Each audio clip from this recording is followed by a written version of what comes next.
이렇게 연패 계속 지는 것도 연패라 그래고 연속해서 승리하는 것도 연패라 그래요. 이유가 뭐예요? 우리나라가 한문을 쓰기 때문에. 한문으로 보면 넘기면 한문으로 보면 연패 계속해서 지는 건 패할 패를 쓰고 연속해서 승리하는 거는 으뜸패를 씁니다. 패권을 차지했다 할 때 으뜸패를 쓰는 거예요. 그래서 한문 때문에 우리가 그냥 한글로 읽을 때는 같은 발음이 나가기 때문에 연패, 또 계속해서 승리하는 것도 연패, 계속해서 지는 것도 연패라고 쓰게 됩니다. 뭐 우리나라가 한문의 문화권에 있기 때문에 어쩔 수 없는 상황이죠. 감사와 감사합니다와 고맙습니다도 마찬가지예요. 감사합니다는 우리가 땡큐 감사합니다 이런 말을 사실은 이게 한문에서 나왔기 때문에 감사라고 하는 것이고, 우리나라 말은 뭐예요? 고맙습니다. 고맙습니다. 고맙습니다는 한문이 없어요. 우리나라 순수 우리말이에요. 그럼 앞으로 감사를 쓰지 말고 고맙습니다를 써야 되겠네. 아니에요. 감사합니다가 한문에서 나왔지만 그것이 우리나라 문화에 완전히 흡수가 되어서 우리 문화로 쓰게 된 것이죠. 감사합니다. 고맙습니다. 별로 그렇게 상관하지 않습니다. 여러분, 오늘 제사법의 이름도 한문을 많이 참고했어. 그래서 이름만 들으면 그것이 무슨 제사인지 잘 알 수가 없어요. 또 정확하지가 않습니다. 그리고 조금 오해의 소지가 있을 수도 있다는 것입니다.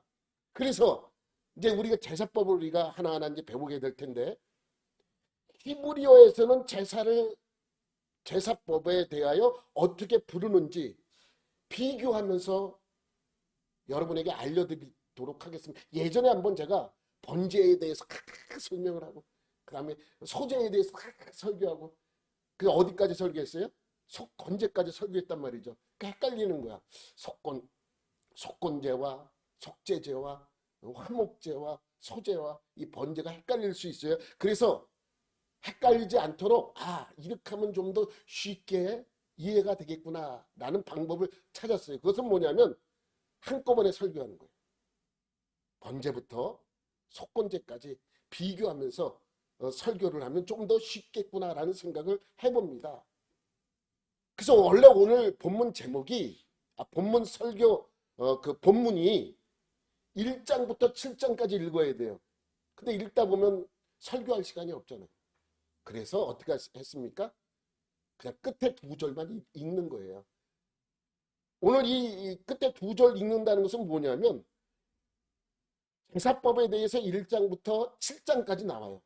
5개의 제사법이 1장부터 7장까지 나오는데 7장을 마무리하면서 2구절을 여러분에게 소개시켜줬죠. 아까 우리가 읽은 거예요. 한번 우리 본문 보면 이런 말씀이 있습니다. 넘기면 이는 번제와 소제와 속제제와 속건제와 위임식과 화목제의 규례라. 여호와께서 시내 광야에서 이스라엘 자손에게 그 예물을 여호와께 드리라 명령하신 날에 시내단에서 이같이 모세에게 명령하셨더라 라는 말씀이죠. 그래서 오늘 설교가 원래는 이 번제부터, 원래 설교 제목이 뭐였냐면 번제, 속제제, 다시 한번 번제, 소제, 화목제, 속제제, 속건제 이렇게 쓰려고 그랬는데 그거보다는 5가지의 그 제사법에 대해서 이렇게 하는 것이 낫겠다 싶어서 제목을 바꿨습니다.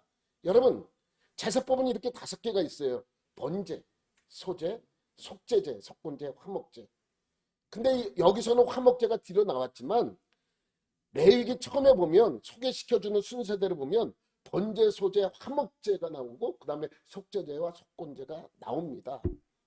우리 아내가 아니 왜 중간을 안 하고 왜 1장 하다가 갑자기 왜 7장으로 넘어가느냐 라고 얘기하는데, 사실은 여기서는 이걸 다 읽을 수가 없기 때문에 끝에 2절만 소개한 것이죠. 여러분, 여기서 보면 이 제사법을 어디서 받았다고 말씀하고 있어요? 시내산에서 받은 것입니다. 시내산에서 40일 금식하면서 하나님께 받은 그러한 내용들이 바로 이 제사법도 거기에 포함되어 있습니다. 그런데 시내산에서 받은 제사법이 5가지라고 분명히 소개되어 있는 것이죠. 여러분, 제가 지난주에도 여러분에게 말씀드렸지만 모든 제사의 목적이 무엇이에요? 하나님을 만나기 위해서입니다. 하나님을 만나기 위해서 제사를 드리는 것입니다. 그래서 우리는 이 제사, 하나님을 만나기 위해서 제사를 드리고 또 하나님 앞에 나아가기를 위해서 제사를 드리고 하는 것이죠. 그러면 여러분도 한 가지 궁금증이 생겨요. 왜 하나님 앞에 왜 나가려고 그래요? 많은 이유가 있습니다. 여러분, 하나님을 만나 본다는 것은 얼마나 대단한 일입니까? 또 만나면 뭐 합니까?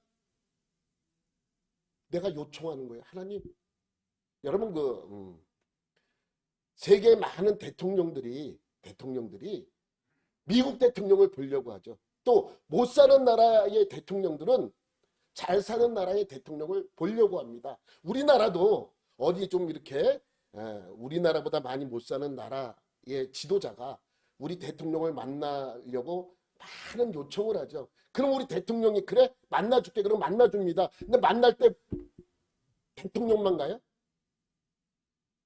어느 그룹의 회장들, 뭐 대표단에 포함시켜가지고 같이 갑니다.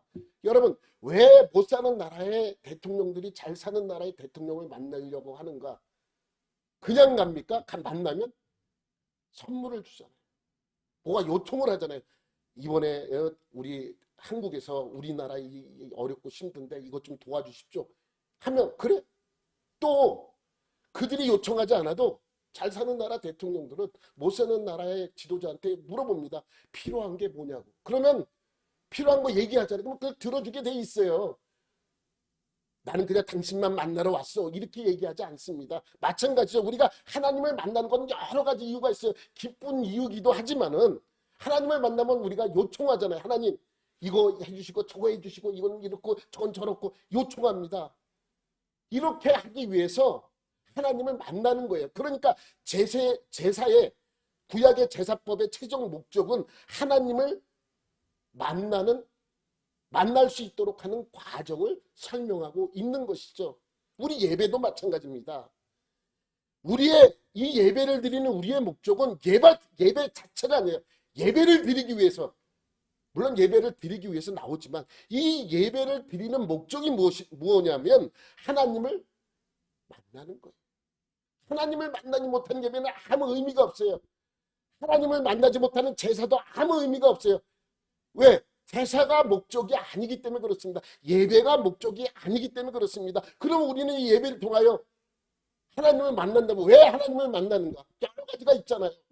그냥 기뻐서 하나님을 만나서 또 내 요구도 하나님께 하고 내 간절한 소망도 하나님께 고백하고 또 하나님께서 또 들어주시고 또 내가 예배 드릴 때 빈손 들지 아니하고 헌금을 갖고 나오면 하나님께 헌금을 드리면 하나님을 만나서 그 모든 것이 이루어져야 한다는 것이죠. 그리고 예배를 통해서 한 주간의 말씀을 하나님의 말씀을 듣는 것. 그래서 우리는 예배를 드리는 것입니다. 이 모든 것이 하나님을 만나야 이루어지지 하나님을 만나지 않는 예배, 하나님을 만나지 못하는 제사는 아무 의미가 없는 것이죠. 그러니까 제사를 드리는 거, 예배 드리는 거, 이거는 그 자체가 목적이 될 수 없는 것입니다. 그러니 모든 제사와 모든 예배도 궁극적인 목적은 하나님을 만나는 것이어야 합니다. 여러분, 내가 무엇을 하나님께 요구를 하건 또 하나님을 무엇으로 또 기쁘게 하건 또 내가 무슨 제물을 하나님께 드리건 일단 만나야 되는데 일단 만나야 되잖아요. 여러분, 우리 어떤 연인이 전화를 걸면서 뭐 얘기를 하면 일단 만나서 얘기하자. 일단 만나서 얘기하자. 왜 만나려고 해요? 전화로 해도 되는데. 그냥 만나야 되기 때문에 만나는 것입니다. 근데 그냥 만나려고 하는데 만날 수가 없습니다. 왜 그렇습니까? 부정한 사람들이, 죄인들이 거룩한 하나님을 만나면 그 죄는 거룩 때문에 소멸이 돼요. 그러면 죄인도 함께 소멸될 수밖에 없습니다. 쉽게 말하자면 죽는다는 거예요. 죄인이었던 사람들이 거룩한 하나님을 만나면 그 죄 때문에 결국 이 인간들은 죽을 수밖에 없습니다. 그래서 모든 제사에는 뭐가 포함되어 있는 거예요? 죄사함이 포함되어 있어요. 모든 제사에는. 그러면 모든 제사에는 제사함의 의식이 포함되어 있는데 제사함의 의식이 무엇인가? 제물을 죽여서 그 피를 가져다가 뿌리는 의식입니다. 그래서 모든 제사에는 그러한 의식이 포함되어 있습니다. 왜 피를 뿌립니까? 피에는 무엇이 있기 때문입니까? 생명이 있기 때문에. 생명. 그러니까 피를 뿌리는 것이 아니라 죄로 인해 죽을 수밖에 없는 나의 생명을 그 피가 대신 생명으로 대체되는 거예요. 여러분 그 히브리서 9장 22절에 보면 이러한 말씀이 있습니다. 넘기면 율법에 따라 거의 모든 물건이 피로써 정결하게 되나니 피 흘림이 없은즉 죄사함이 없느니라. 아니 피 흘리면 그러면 그렇게 하면 되잖아요. 여러분 그 제사법엔 특이한 규정들이 있습니다. 산 것은 드릴 수가 없어요. 피를 드려야 돼. 그럼 내가 피를 내서 내 피 조금 흘려서 이걸 드려야지. 여러분 피에는 생명이 있다는 것은 피를 전부 흘리는 의미가, 그러니까 죽어서 얻은 피만 가능한 거예요. 상태로 드릴 수 있는 것이 아닙니다. 그래서 피 흘림이 없은즉 사함이 없느니라라는 것은 피 흘림이라는 건 생명이에요. 생명이 없으면 사함도 없는 거예요. 그래서 피로서 제사를 예배를 드린다는 것은 내 생명을 드리는 거와 마찬가지시죠. 그러면 이건 누가 만든 하나님이 만든 법이에요. 여러분 태초에 하나님께서 천지를 창조하시고 선악과를 향하여 하나님께서 인간들에게 설명합니다. 너희가 먹는 날에는 정령 죽으리라. 죽는다는 거예요. 먹으면 죽습니다. 그 먹으면 죽는 것이 아니라 사실은 하나님 말씀을 지키지 않았기 때문에 죽을 수밖에 없는 것이죠. 하나님 말씀을 지키지 않는 것을 신학적인 용어로 뭐라 그러는 거예요? 죄라고 그러는 거예요. 하나님 말씀을 지키지 않았기 때문에 내가 죄를 범한 것이고 그 죄 때문에 우리는 죽을 수밖에 없습니다. 그러고 나서 창세기의 9장에 보면 이런 말씀이 있습니다.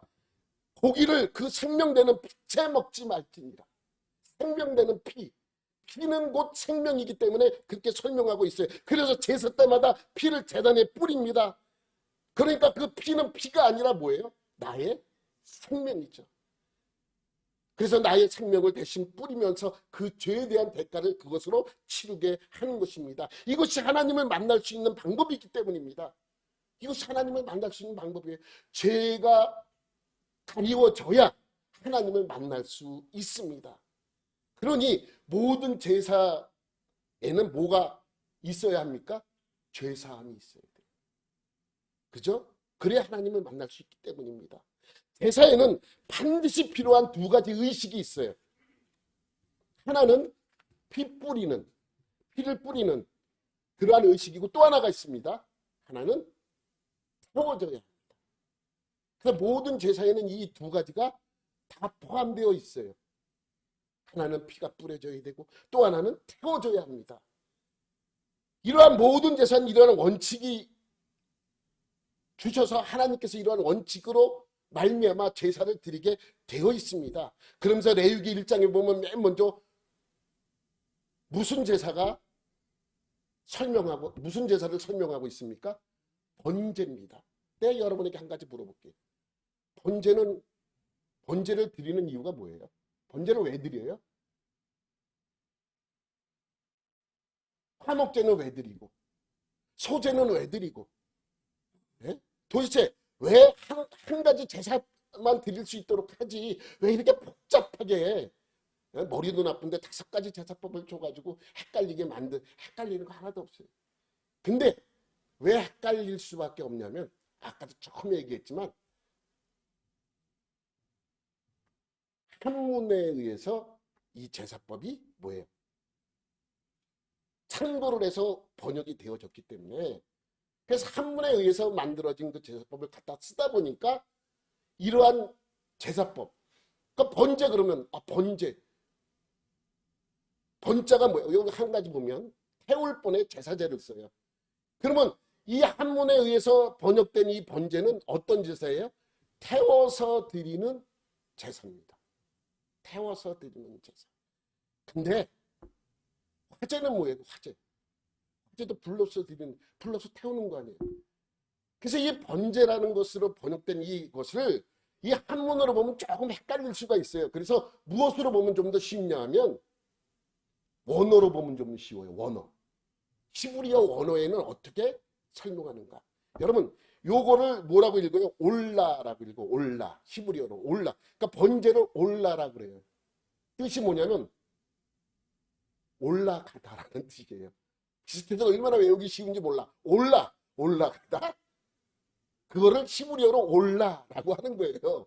우리나라가 얼마나 비슷해. 외우기도 쉬우니까. 여러분 이 올라라는 뜻이 올라가다라는 뜻이 있는데 근데 왜 올라가다라는 올리는 제사를 번제라고 했는가? 여러분 어떤 물건을 하나님께 드리기 위해서는 태워야 해요. 태우면 이것이 연기가 어떻게 돼요? 올라가잖아요. 그래서 번제라고 하는 것입니다. 그런데 이 번제라는 뜻이 정확하지가 않은 의미는 하나님께 올려드리는 것을 번제라고 번역을 하면 조금 그것 자체가 우리가 헷갈릴 수 있다는 것입니다. 그러니까 우리 레위기 1장 9절에 보면 이러한 말씀이 있습니다. 번제에 대해서 쭉 설명하면서 제단 위에서 불살라 번제를 드릴지니 이는 화제라 여호와께 향기로운 냄새니라라는 말씀이 있습니다. 불살라 여러분 번제가 불살라 드리는 제사라면 불살라 드리는 제사라 그러지 불살라 번제를 드릴지니 뭐예요? 라고 설명하는 이유는 뭐냐면 불살라 하나님께 올려드리는 제사라는 거예요. 하나님께 드려지는 제사, 하나님께 바쳐지는 제사를 설명하고 있습니다. 그래서 이 올라라는 말의 뜻을 그 의미로 받아들이면 쉽습니다. 여러분 이 번제를 맨 먼저 소개시키는 이유가 있어요. 모든 제사의 기본이에요. 기본. 그러면 번제가 제일 중요한가? 아닙니다. 번제가 제일 중요하지 않아요. 어떤 제사가 제일 중요합니까? 5가지 제사 중에 다 중요해요. 그래서 번제를 뭐 중요해서 먼저 소개시키는 게 아니라 그냥 기본적인 제사기 때문에 드립니다. 그러면 이 번제를 왜 드리는가? 그게 제일 중요하지 않습니까? 여러분 이 번제는 전적 헌신의 의미가 있습니다. 전적 헌신. 여러분 전적 헌신이라는 건 뭐냐면 내가 하나님만 섬기겠습니다. 하나님만이 나의 하나님이십니다.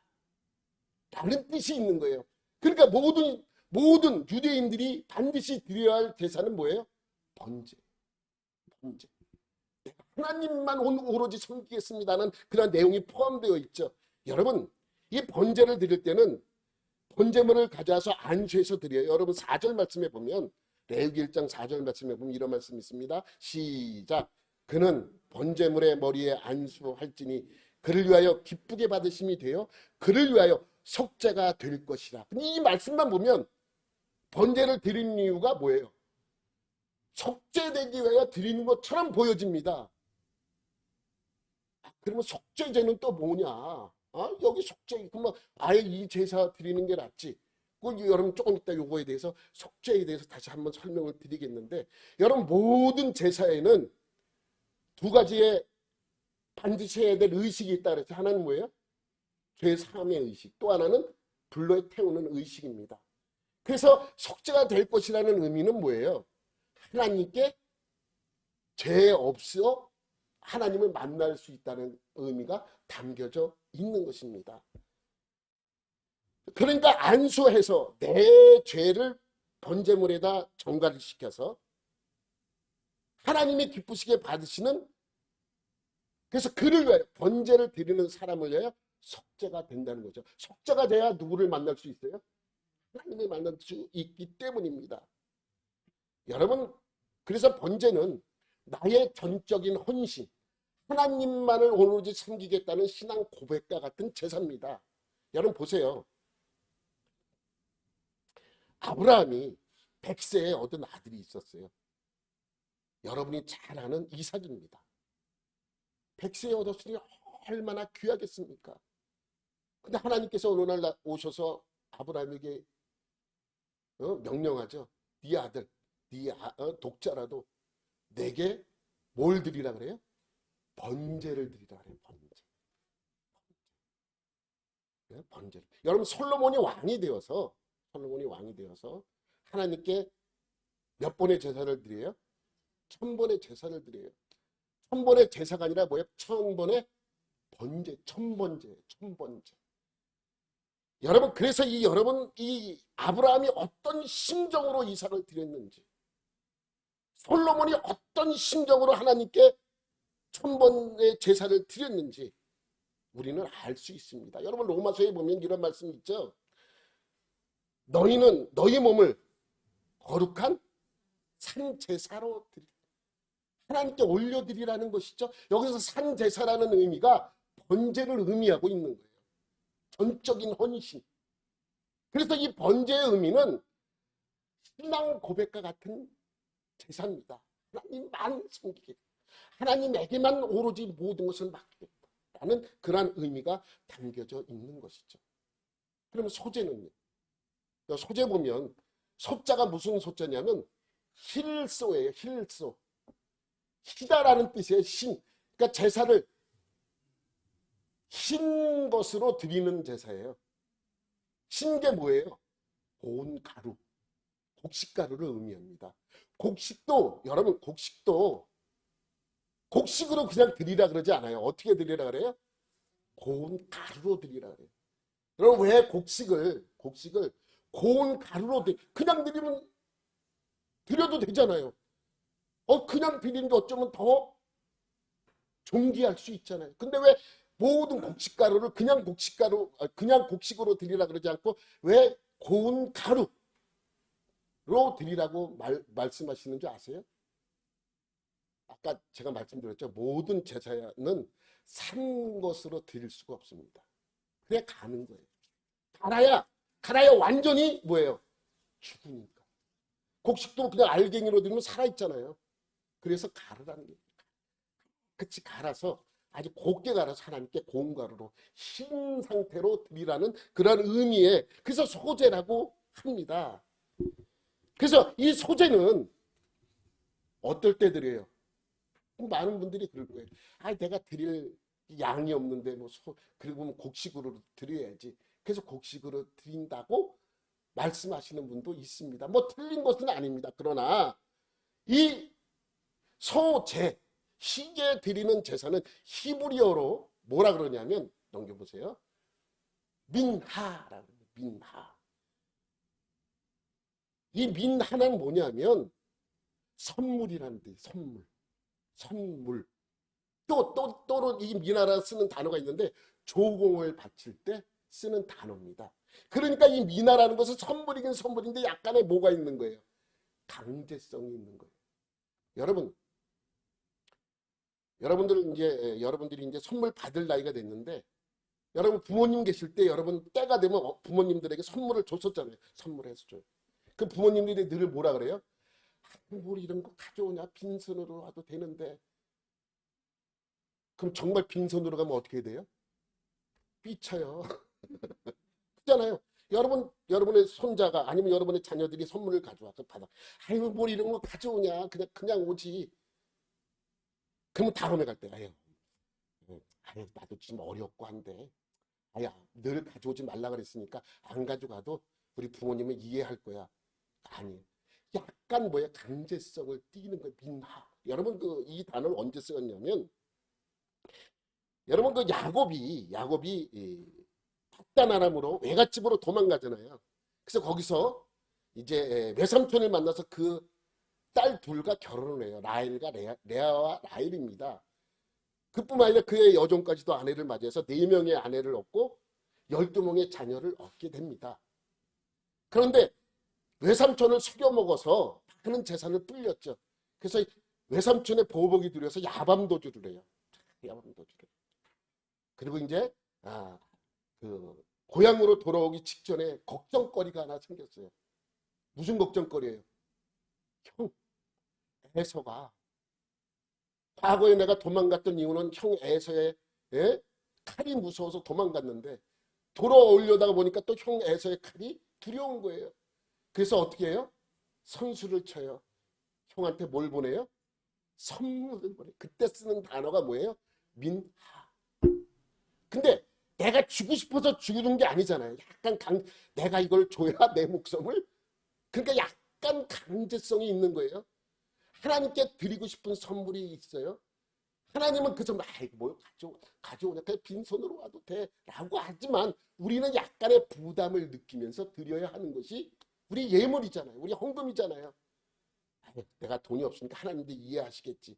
그러나 이해하세요. 그러나 약간의 헌금은 부담을 느끼면서 하라는 의미가 포함되어 있어요. 그래서 이 민하라는 단어는 약간의 선물이라는 그러한 의미가 있지만은 조공을 쓸 때도 이 민하라는 단어를 쓰게 되는 것이죠.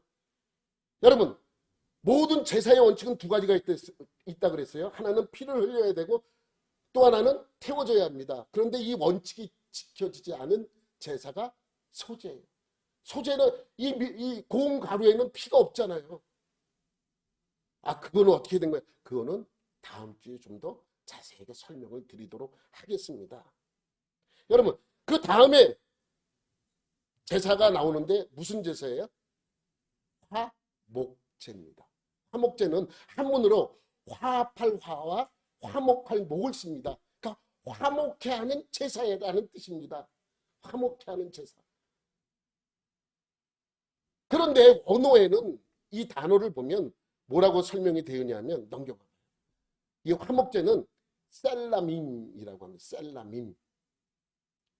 셀라밈은 뭐냐면 여러분 평화가 히브리어로 뭐라 그래요? 샬롬. 샬롬이 평화예요. 근데 이 샬롬이 복수가 되면 샬라밈이 돼요. 그러니까 뭐냐면 평화들의 제사예요.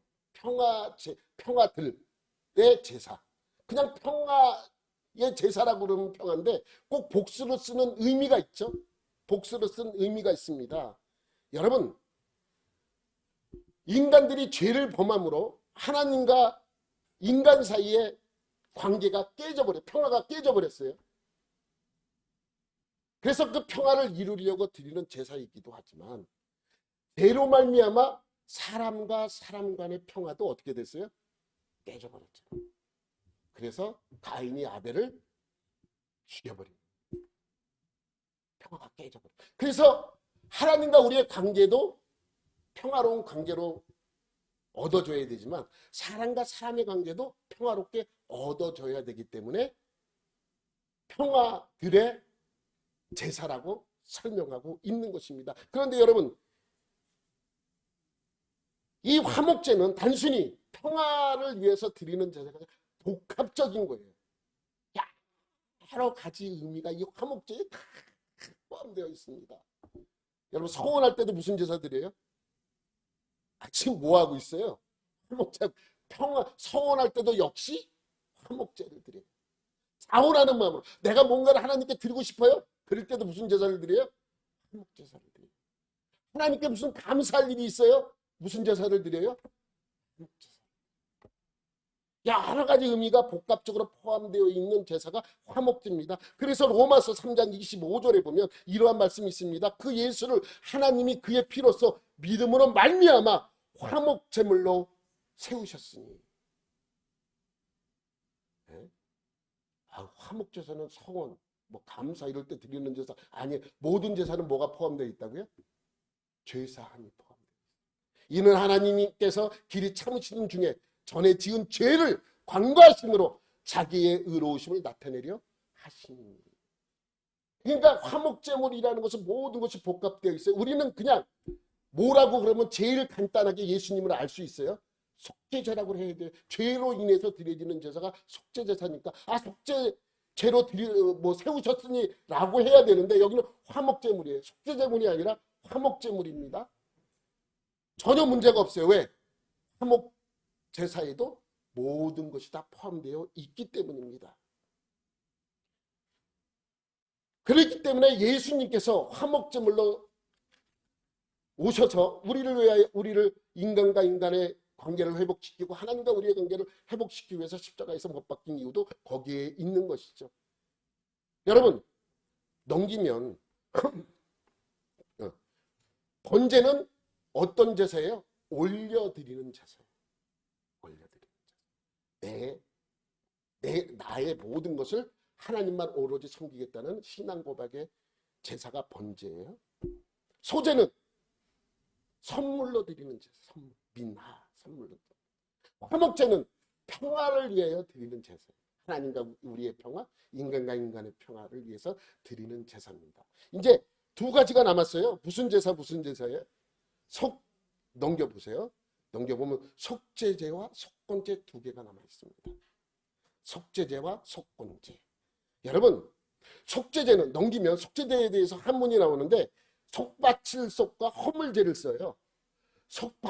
바칠속이 아니라 속바칠속이라는 무슨 뜻이냐면, 여러분 속자에 뭐가 있어요? 거기 앞에 보면 저게 매매할 때 쓰는 매자 아니에요? 그죠? 그러니까 속바칠속이라는 거는 주고받는다는 의미예요. 주고받는다. 뭐를 줘요? 죄를 주는 거예요. 그럼 죄를 줬으면 뭘 받아야 되죠. 그래서 속바칠속을 쓰는 것입니다. 그런데 원어에 넘기면 이 속죄제의 원어가 있는데 이게 뭐냐면 하다트라고요. 하다트. 하다트는 무슨 뜻이냐면 그냥 영어로 하면 쉬워요. 그냥 SIN이에요. SIN이 뭐예요? 시인. 죄예요, 죄. 그러니까 무슨 제사냐? 죄의 제사예요. 죄의 제사. 히브리어로 말하면 좀 죄 때문에 드려지는 제사가 속죄제예요. 속죄제. 그냥 죄를 위한 제사. 다른 의미가 없어요.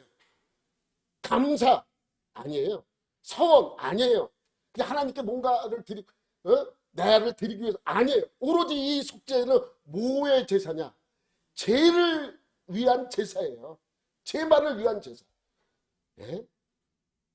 그럼 아까 우리가 레위기 1장 4절에 속죄라는 말 넘겨보면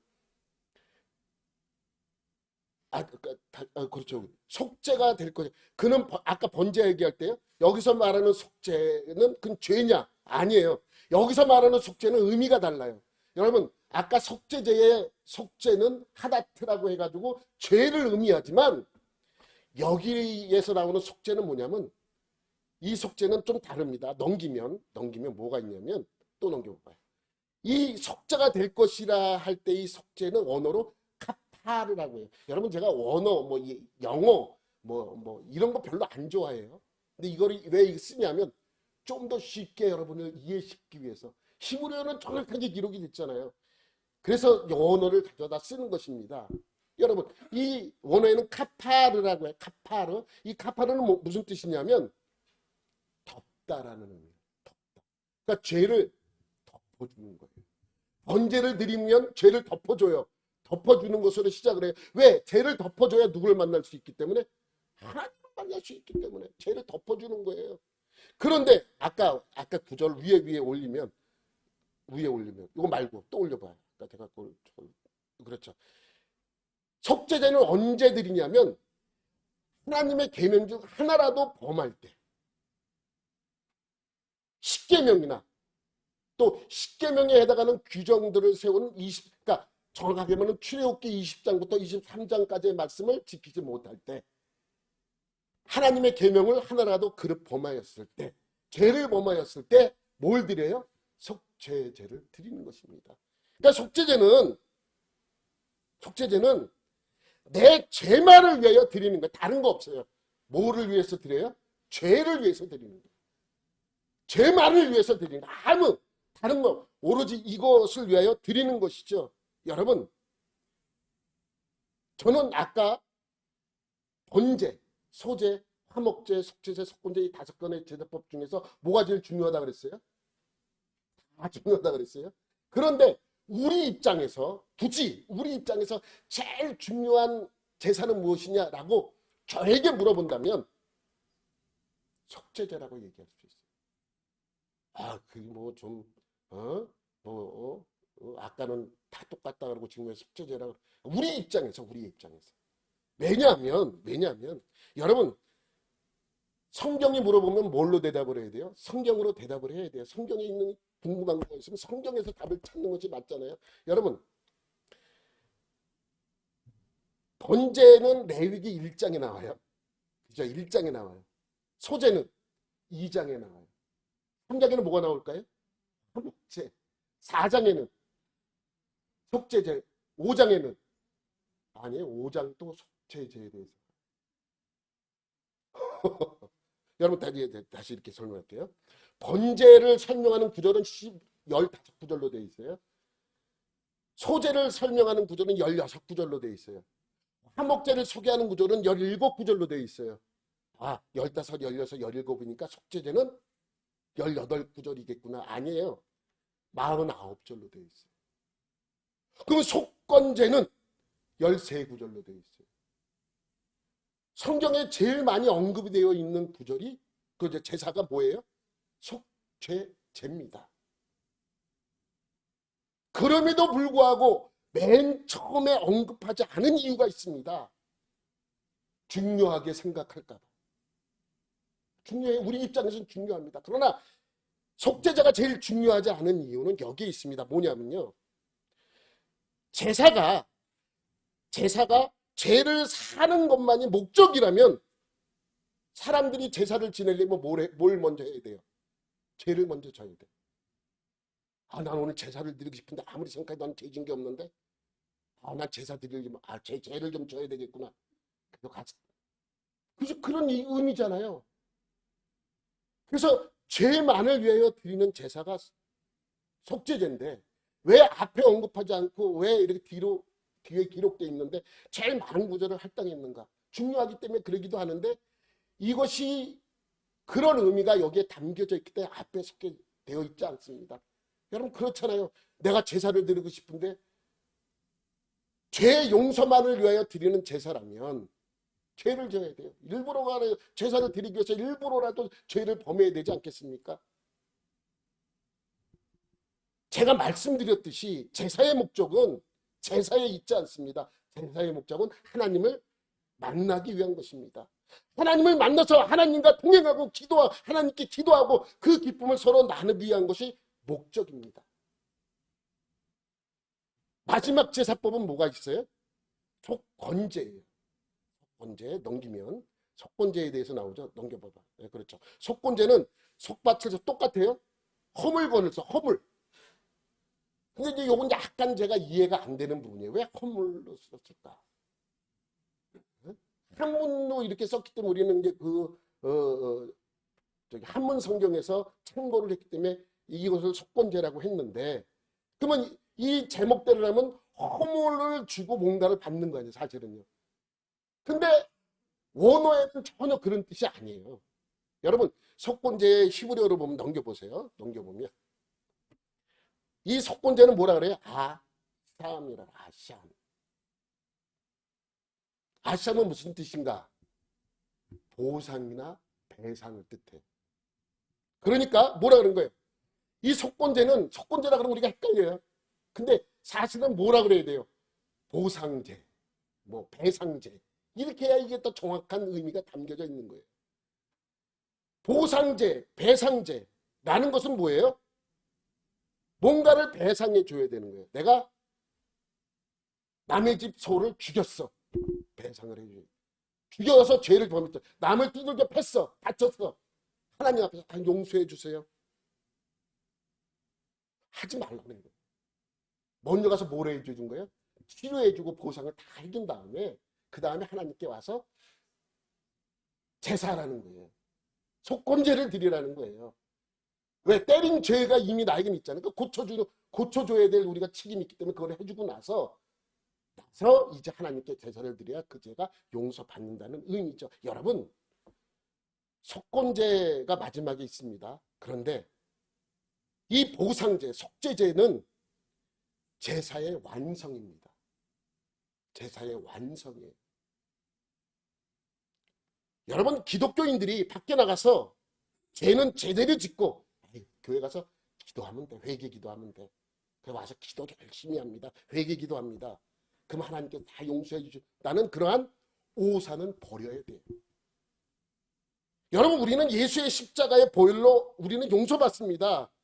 예수님이 십자가의 보혈로 우리는 구원의 은혜가 있습니다. 그러나 구원을 완성해 가려면 이 세상에서 속건제의 은혜가 필요합니다. 여러분, 이걸 이해하려면 제일 간단한 게 있습니다. 영화 밀양을 보면 돼요. 밀양. 어떤 부부가 결혼해서 살다가 아기를 낳았어요. 근데 아버지가 죽져요. 엄마만 살아있어요. 근데 밀양이 아버지의 고향이 밀양이기 때문에 아들을 데리고 밀양에 와서 살잖아요. 열심히 본인은 살려고 노력해서 거기서 여러 가지 일을 하는데 그러다가 아들이 어느 날 어떻게 돼요? 실종이 돼버려요. 그래서 막 그냥 그 아들을 찾기 위해서 노력하고 또 찾습니다. 근데 못 찾아요. 막 실종돼 신고를 하고 막 좀 기다려보라 그러고 막 그러잖아요. 막 그러면서 그러다 찾았어요. 근데 시신으로 찾았어요. 그리고 나서 범인도 잡았어요. 여러분, 하나 남편도 잃고 아들도 잃었어요. 이 여인이 남은 건 아무것도 없잖아요. 그런데 이렇게 낭망에 있던 이 엄마에게 어떤 집사님이 집요하게 전도를 합니다. 그래서 이 여인은 그 잃어버린 허무한 그 가슴을 채우기 위하여 교회를 다니면서 믿음 생활을 하기 시작을 합니다. 어느 날 목사님이 설교를 합니다. 용서해 주라. 용서에 대한 설교를 하는 거예요. 그래서 이 여인은 결심을 합니다. 그래, 비록 우리 아들을 죽였지만 내가 믿음 생활을 하고 내가 그리스도인이 되려면 용서해 줘야 되겠다. 그래서 목사님에게 상담을 하죠. 내 용서해 주고 싶다. 그래서 목사님과 함께 그 범인에게 면회를 가요. 왜? 용서해 주려고. 그래서 그 사람을 만나서 얘기를 하는데 너무 이 범인이 행복해 보이는 거예요. 그래서 자기가 온 목적을 이야기합니다. 우리 아들을 당신이 죽였지만 난 당신을 용서하고 싶다라고 얘기하는데 그런 얘기를 하는 가운데 있어서 물어보니까 자기는 괜찮다는 거예요. 너무 행복하다는 거예요. 어떻게 행복할 수 있지? 라고 물어봤더니 자기는 이 감옥에 와서 송무소에 와서 교회를 다녔고 믿음 생활 예수를 알았고 예수님의 십자가의 능력으로 다 보혈로 용서함을 받았다. 그래서 내게는 이제 죄가 없고 행복하다는 걸 다 얘기를 합니다. 그랬더니 그 여인이 화를 내는 거예요. 아니, 내게 범한 죄를 왜 누구한테 용서를 받았냐? 누가 용서해 줬나? 분노하는 거죠. 여러분, 마치 이거는 기독교 영화 같은 거예요. 이 영화 하나로 속건제의 뜻이 제일 잘 나타나 있습니다. 여러분, 사람이 사람에게 죄를 범하면 묻고 갈 수 있어요. 묻고 갈 수 있습니다. 세상 사람들은 묻고 갈 수 있어요. 왜? 안 만나면 되니까. 세상 사람들은 안 만나면 돼요. 그러나 그리스도인들은 그러면 안 됩니다. 여러분, 묻고 더블로 가는 세상 사람들에게 속한 것이지 우리는 묻고 가면 안 되는 것입니다. 여러분, 예수님께서도 이 구절을 성경을 통해서 말씀한 구절이 있습니다. 마태복음 5장 21절부터 26절 말씀입니다. 옛사람에게 말하면 살인하지 말라. 누구든지 살인하면 심판을 받게 되리라 하였다는 것을 너희가 들었으나 나는 너희에게 이르노니 형제에게 노하는 자마다 심판을 받게 되고 형제에 대하여 나가라. 뭐냐면 이게 무슨 뜻이냐면 이 빠가야로 그런 거 일본말로 이 바보 같은 놈아 뭐 욕한 거 XS 같은 놈아 뭐 이런 욕이에요. 놈이라 하는 자는 지옥불에 들어가게 되리라. 23절부터 잘 보세요. 넘기면 그러므로 예물을 제단에 드리려다가 거기에 내 형제에게 원망 들을 만한 일이 있는 것이 생각나거든. 예물을 제단 앞에 두고 드리지만 제단 앞에 두고 먼저 가서 형제와 화목하고 그 위에 와서 예물을 드리라. 넘기면 25절 26절 너를 고발하는 자와 함께 길에 있을 때에 급히 사과하라는 거야. 사과하라는 거야. 잘못했다고 용서를 빌라는 거예요. 그 고발하는 자가 너를 재판관에게 내어주고 재판관이 옥리에게 내어주어 옥에 가둘까 염려하라. 진실로 내게 이르노니 내가 한 푼이라도 남김이 없이 다 갚기 전에는 결코 거기서 나오지 못하리라. 그러니까 용서를 들고 와서 하나님께 드리라. 그래 하나님이 뭐예요? 그래야 받으신다는 거예요. 이것이 이 의미의 속건제의 의미가 이 안에 있다는 것이죠. 여러분 재밌는 거 한 가지 얘기해 드릴게요. 성경에 보면 누구에게 돈을 빌리면 원금의 몇 프로의 이자를 주라 그러는지 성경에 기록되어 있는데 몇 프로인지 아세요? 20%예요. 20%. 적은 금액이 아니죠. 20%를 주라고 율법에 기록이 되어 있습니다. 100만 원을 꾸면 1년 있다가 갚을 때 120만 원을 갚으라는 거예요. 근데 또 다른 말씀은 뭐냐면 너희는 형제에게, 그러니까 유대인들에게 돈을 꿔줄 때 이자를 받지 말라. 그럼 20%의 이자를 받는 것이 옳은 거예요? 아니면 이자를 안 받는 것이 옳은 거예요? 상충되잖아요. 어떤 사람이 돈이 급해가지고 얘기해서 간신히 100만 원을 꿨어요. 그래서 떴어. 그래서 갚으러 왔어요. 그래서 성경에 120만 원, 20%의 이자를 주라 했으니까 120만 원을 보태가지고 줬어요. 근데 받는 사람이 뭐라 그래요? 무슨 소리냐? 성경에 이자 받지 말라 그랬더니 안 받겠다. 무슨 소리냐? 성경에 20%의 이자를 주라 그랬더니 난 주겠다. 라고 싸우는 모습은 아름다운 모습이죠. 참 아름답습니다. 세상이 이러면 얼마나 좋습니까? 어떻습니까? 너 왜 원금만 가져왔어? 성경에 20% 주라 그랬는데. 무슨 소리야? 성경에 형제자매 20% 이자 받지 말라 그랬는데 어떤 게 옳은 거예요? 네? 제일 극단적인 모습이죠. 이 두 극단적인 모습은 성경이 우리가 살아가면서 거의 맞닥뜨리지 않아요. 거의. 그럴 수도 있지만 거의 맞닥뜨리. 어떤 일이에요? 어떤 사람이 돈을 꿔서 가져왔어요. 원금만 가져왔어. 야, 너 왜 원금만 가져왔어? 이자는 왜 안 줘? 내 줄라 그랬어. 걱정하지 마. 라는 것과 어떤 사람이 돈을 갖고 왔어요. 그래서 받지 않으려고 100만 원만 원금을 가져와요. 그러면 이자는 주지 마. 이자는 주지 마. 그냥 원금만 주면 돼. 그랬더니 고고한 사람이 뭐라고 생각을 해요? 그렇지 않아도 주지 않으려고 했어. 이 두 가지예요. 그냥 이 세상 사람들은 이 두 가지가 있는 거예요. 여러분이 만약에 여러분이 가까운 사람에게 잘못을 했다면 사과하세요. 가족이라 할지라도 여러분의 자녀라 할지라도 아들, 딸이라 할지라도 에이 이게 아들이 딸인데 우리 자녀인데 아니에요. 사과하셔야만 합니다. 먼저 가까운 사람들에게 사과하세요. 또 누가 여러분에게 와서 용서를 구한다면 용서를 해 주어야 합니다. 아유, 겨우 그런 것 때문에 상처받아? 제 뒤끝 되게 쩌네. 근데 자기는 왜 앞끝이 있어요? 앞끝 있는 거 아니에요? 예? 뒤끝이 없으려면 앞끝도 없어야죠. 왜 사람들에게 자기의 상처 조건 다 주고 뒤끝 없다느니 뭐 이런 얘기 합니까? 또 잘못하고 이런 소리 해야 돼. 내 맘 알지? 내 맘 알지? 뭘 알아요? 알지? 몰라요. 반드시 사과해야 합니다. 내가 잘못했어. 내가 실수한 거야. 그러니까 그 일은 덮어두고 가자. 용서를 안 해요. 그럼 2번 하세요. 그래도 용서 안 해요. 3번 하셔야 됩니다. 왜? 성경에 그렇게 기록이 되어 있기 때문에 그렇습니다. 여러분 겨우 이런 것 때문에 상처받아 이런 생각을 하지 마십시오. 이것이 하나님이 우리에게 요구하는 모습입니다. 속건제의 모습. 제사의 완성은 속건제에 있는 거예요. 여러분들이 주일 교회에 나와 하나님을 만나고 싶습니까? 그럼 하나님의 말씀을 지켜내시기 바랍니다. 여러분이 그리스도인이라면 하나님이 없는 사람처럼 살아가지 마십시오. 이것이 그리스도인들의 완성입니다.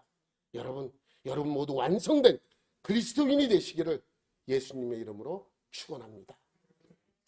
하나님 아버지 감사합니다. 우리가 이 예배를 통하여 하나님을 만나고 하나님이 우리에게 요구하는 그 모습을 우리가 지켜내는 그리스도인들이 되게 하여 주옵소서. 감사드리며 예수님의 이름으로 기도드립니다.